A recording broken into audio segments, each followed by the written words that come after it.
આદિવાસી સમાજના બંધની અસર જોવા મળી. સંજેલી ગામની દુકાનો બંધ રાખી બંધનું સમર્થન કર્યું. સજ્જડ બંધ. સુપ્રીમ કોર્ટ દ્વારા તાજેતરમાં SC/ST અનામતના સંદર્ભમાં પેટા જાતિના વર્ગીકરણ તેમજ ક્રીમી લેયરના મુદ્દે સર્વે માટેનો ચુકાદો અપાયો હતો. આ ચુકાદાની સામે વિરોધ દર્શાવવા સમસ્ત SC/ST સમાજ દ્વારા 21 ઓગસ્ટે એટલે કે આજે ભારત બંધનું એલાન અપાયું છે. ત્યારે આ રાષ્ટ્રવ્યાપી બંધમાં સંજેલી નગર પણ જોડાયું હતું, જેના નાના મોટા વેપારીઓ દુકાનો, બજારો રાખી પોતાનું સમર્થન આદિવાસી સમાજને ખુલ્લો ટેકો જાહેર કરી સમર્થન જાહેર કર્યું હતું. બંધને પગલે નગરમાં સુમસામ રસ્તાઓ જોવા મળ્યા હતા.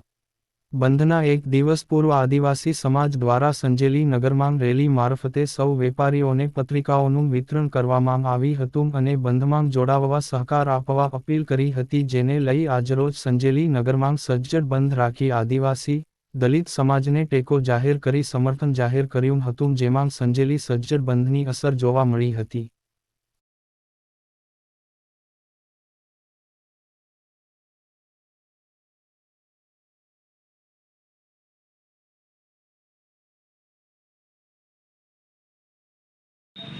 જય જોહર, જય સંવિધાન. આજ રોજ દાહોદ જિલ્લાના સંજેલી તાલુકાએ અમે મામલતદારશ્રીને દ્વારા આવેદન આપી અને રાષ્ટ્રપતિશ્રીને કહેવા માંગીએ છીએ કે તમે જે 1 ઓગસ્ટના દિવસે જે ચુકાદો તમે આપ્યો છે એ ચુકાદાની અંદર જે અમારું આરક્ષણ છે એની અંદર પણ તમે પેટા આરક્ષણ લાવી રહ્યા છો, તો એનો અમે સખત શબ્દોમાં વિરોધ કરીએ છીએ.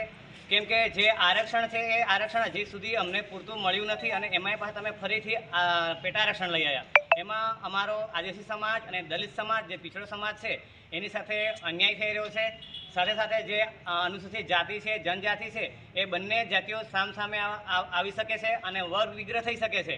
એના કારણે તેમજ જે બંધારણની કલમ છે 341 અને 342 આ કલમનું પણ ઉલ્લંઘન થઈ રહ્યું છે. તો અમે રાષ્ટ્રપતિશ્રીને કહેવા માંગીએ છીએ કે તમે જે આ કાયદો લાવી રહ્યા છો એનો અમે દલિત સમાજ અને આદિવાસી સમાજ વિરોધ કરીએ છીએ. જો આમ કરવામાં નહીં આવે અને જો આ કાયદો રદ કરવામાં ના આવે તો આગામી દિવસોમાં અમે ઉગ્ર આંદોલન કરશું અને જો કંઈ સરકારની જે સંપત્તિ છે એમાં કોઈ નુકસાન થાય તો એની સંપૂર્ણ જવાબદારી સરકારશ્રીની રહેશે.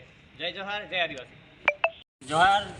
આજ રોજ ભારત બંધ એલાનને સંજેલી તાલુકાના તમામ વેપારી વર્ગ, તમામ સમાજના આગેવાનોએ જે અમને ભારત બંધના એલાનને સમર્થન આપ્યું છે તેમના આદિવાસી અને દલિત સમાજ વતી હું આભાર માનું છું, અભિનંદન કરું છું. જોહાર.